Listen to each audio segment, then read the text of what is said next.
Hi everyone, Solomon here. It's 2024 January.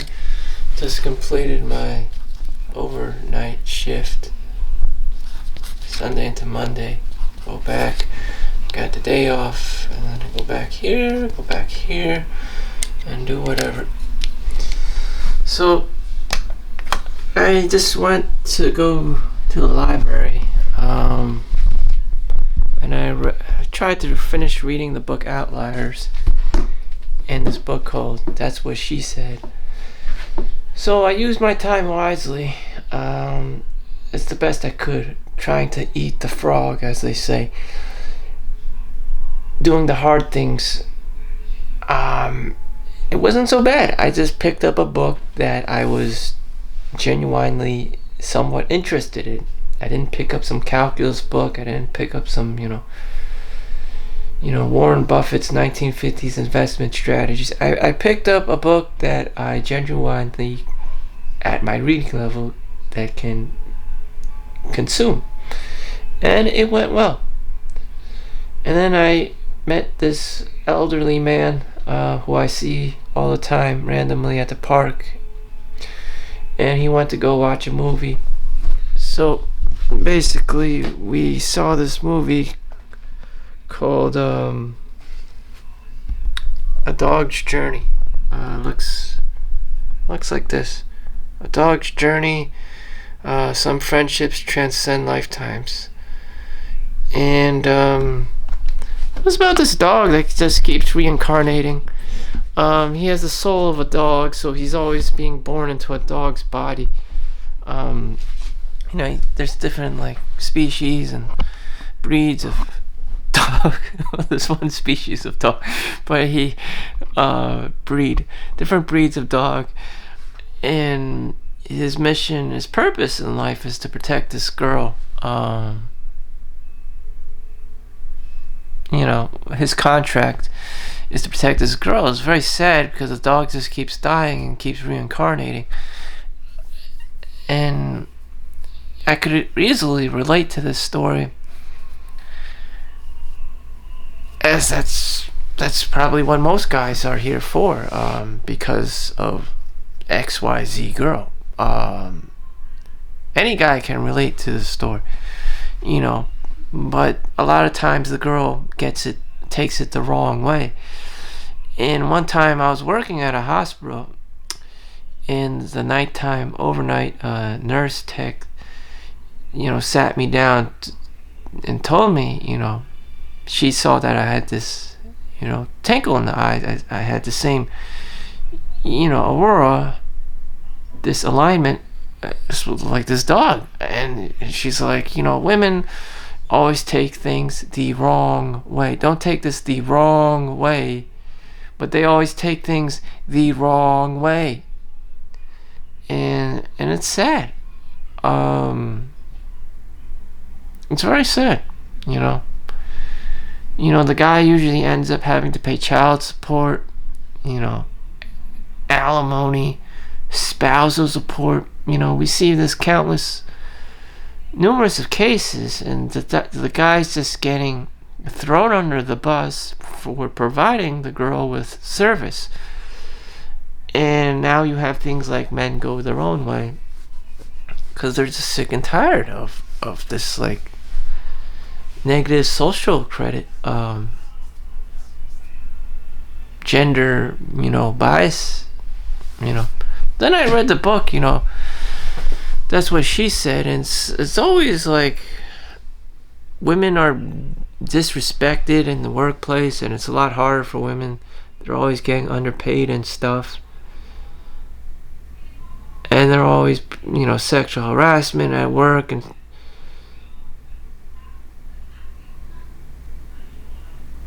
she's always the victim. It's just man, this is a shit show. It's a shit show,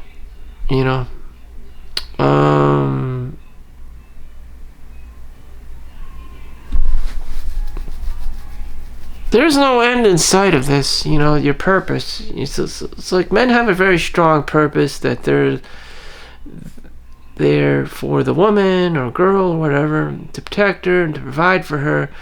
And the girl's job is to be a bitch and basically be the victim, and you know, and out comes the kid, and then everything just magnifies from there. Just a big, like a regular bitch turns into a super bitch, turns into like a Karen, and it's just like, what the hell did I marry? Well, what did I sign up for?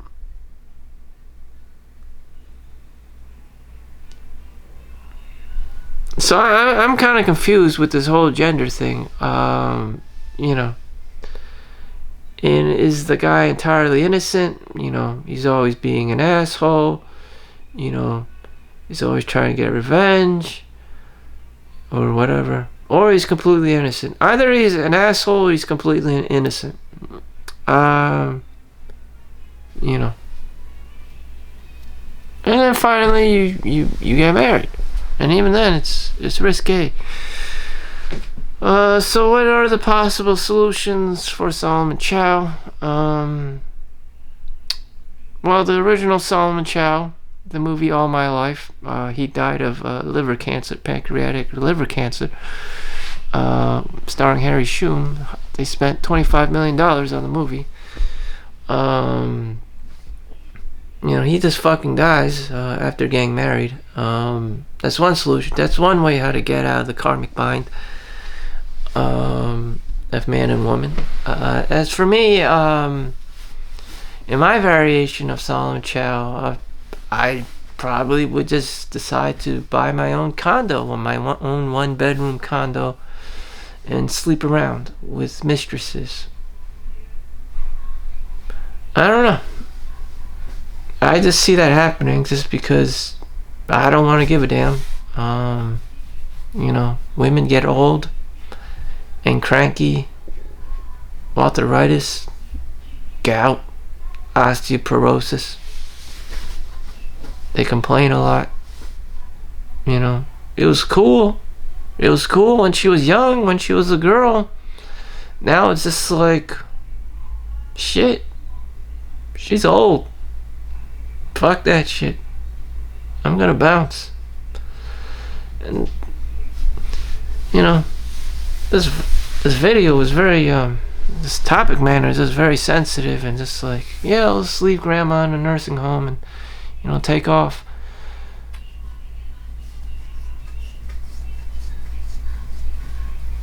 I don't know. So at the place, at the library, there were just old people around. You know, if you're retired and you're older, you don't work anymore, that's what you do. You just hang out at the public library.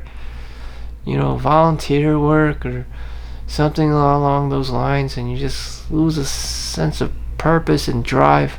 Well, you lose your sense of drive to work or do anything. You know, and you suffer from Uncle Scrooge syndrome. So, you know, the money you've made is for you and your retirement. It's not for like helping other people. And that's what people want you for, is money. So you got all these scam callers and operators and stuff in the world that target elderly people.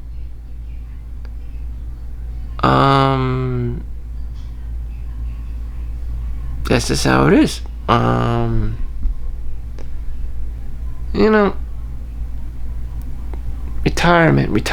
Everyone wants to be retired and do nothing, and then they realize it's just another form of laziness and complacency. And you know, you just chill and watch movies and act as though you're like in summer camp, like a kid in summer camp. I remember when I was around that age, 9 years old, 10 years old, thankfully my mom was smart enough to just drop me off at a summer camp instead of stay home and cooped up like a nut playing video games or whatever. She did do that for me.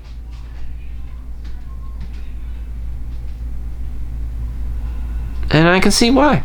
We're not supposed to be staying at home. I read the book Outliers, and it turns out the smarter kids, they do activities. that their parents are active in sending their kids to these, these programs, space camp, or, live away from home, or stuff like that, like Freddy Krueger camp, Jason Voorhees camp or something, and they do that shit, and it's just to broaden your horizons and sharpen your, palate, and get you to go the fuck outside and do things with other people and socialize.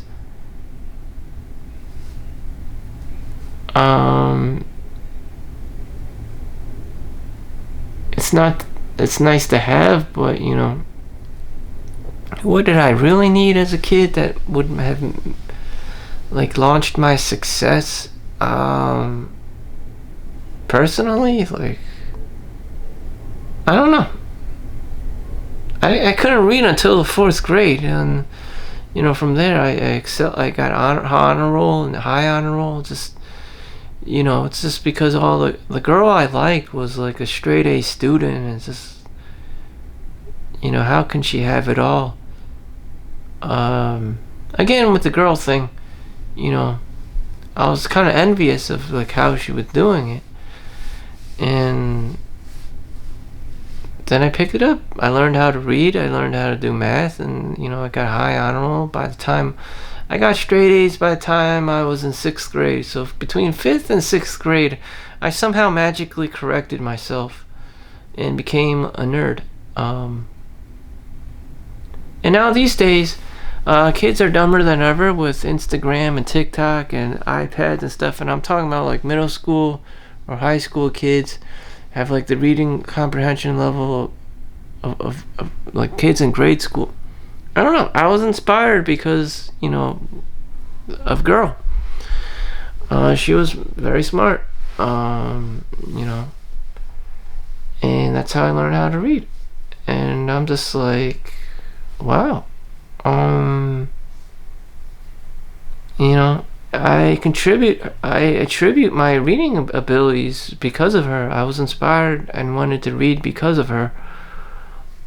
And I find that to be such a beautiful thing. Maybe if I hung out with her more, I probably could have learned other things as well. But at some point, things just got hit the ceiling. Shit hit the ceiling fan real fast. You had Algebra 2, Honors Algebra 2, and AP Biology, and Honors Physics, and that hit me hitting the wall back in the day. So I was 16 back then. I was definitely not prepared for that shit. I think I passed with C's and stuff.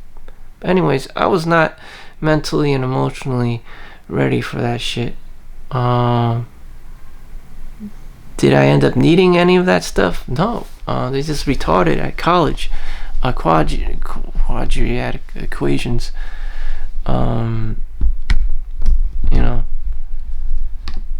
Did I need any of that stuff to work at Walgreens as a cashier or a pharmacy tech? No, I did not. It's all the math I needed was kind of ended at honors algebra. That was it, And definitely, on the job, I definitely fucking don't need that shit. Doing the algebra helped.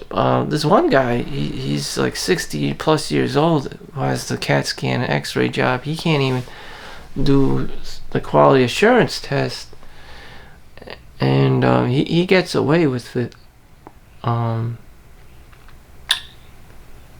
knowing basic algebra. He probably can't do it because he doesn't know basic algebra, but he's good at reading. I see him reading actual books and history books, even in his 60s, even with aging hair. Except his math skills are shit. But nonetheless, yeah, you just need some kind of drive, some kind of interest, some kind of purpose. At least if you don't have a purpose, just have interest in something. So his interest was to travel the world and read books.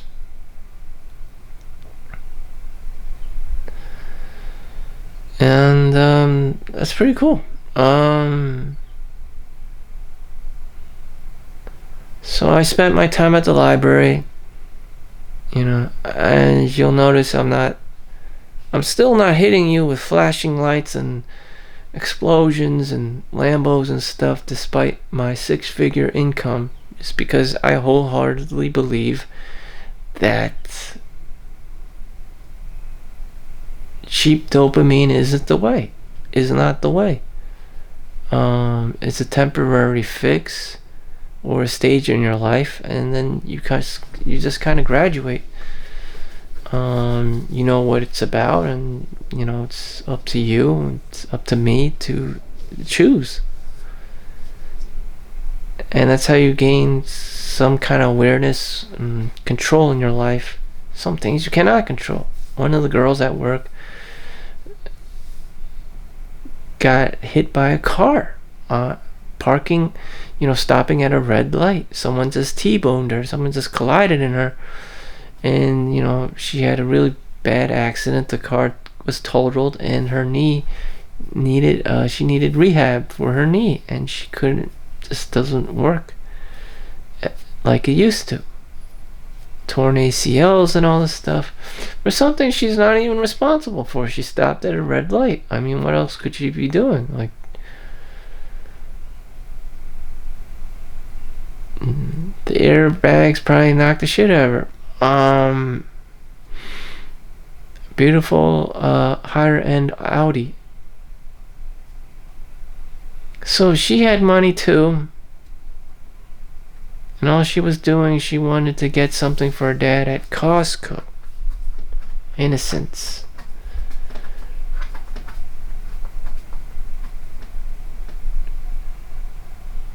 So what could have been the alternative? She went to Costco, got home safely, and still works, in the radiography department, in the radiology department.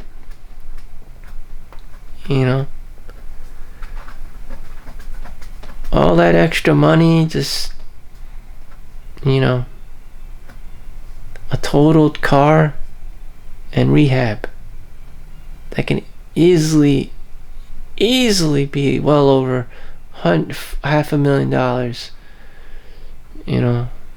Rehab treatment and missed days of work, and the pain and suffering.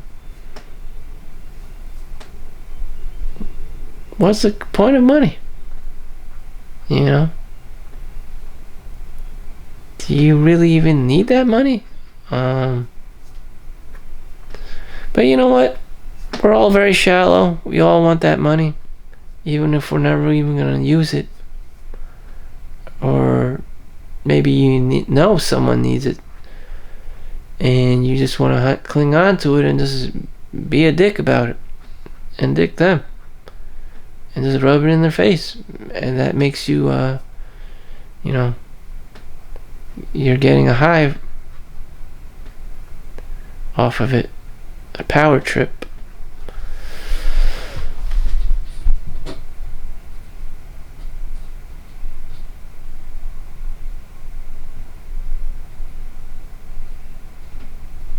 So I'm 19 minutes into this, and sometimes I'm just chilling and watching outside.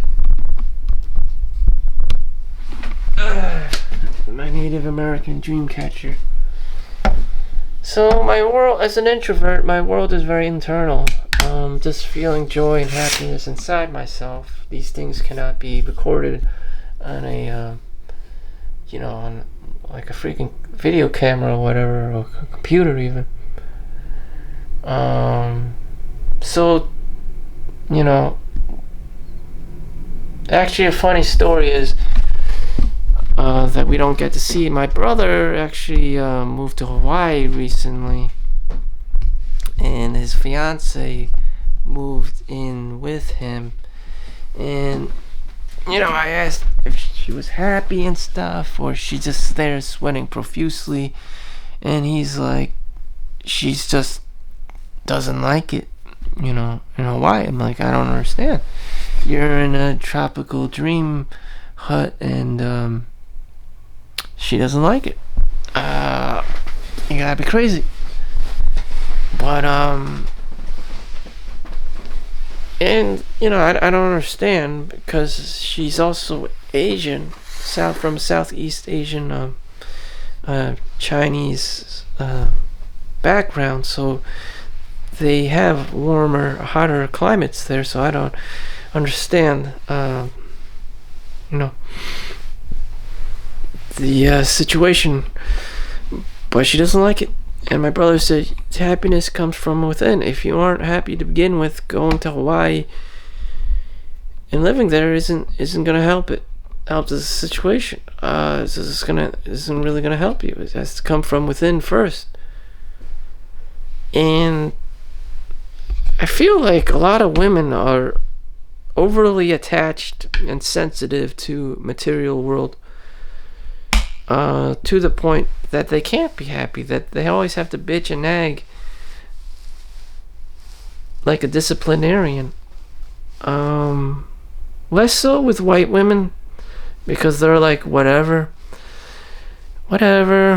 which is fine. I don't really care, because I don't care. I like people who don't care that much, because they don't care, they're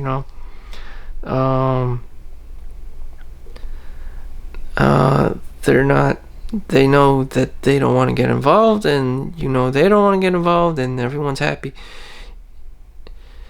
But if you're an overbearing Asian parent or whatever, or you have that kind of like personality, you have to, everyone else has to adapt to you. Are you okay? Are you okay? Do you need something? Like blah blah blah blah. My tablecloth. My hair. My this, my that. All this like perfection shit is just like, it's not the stain on someone's clothes. It's not the way you eat food. It's you reacting to other people that pisses me off.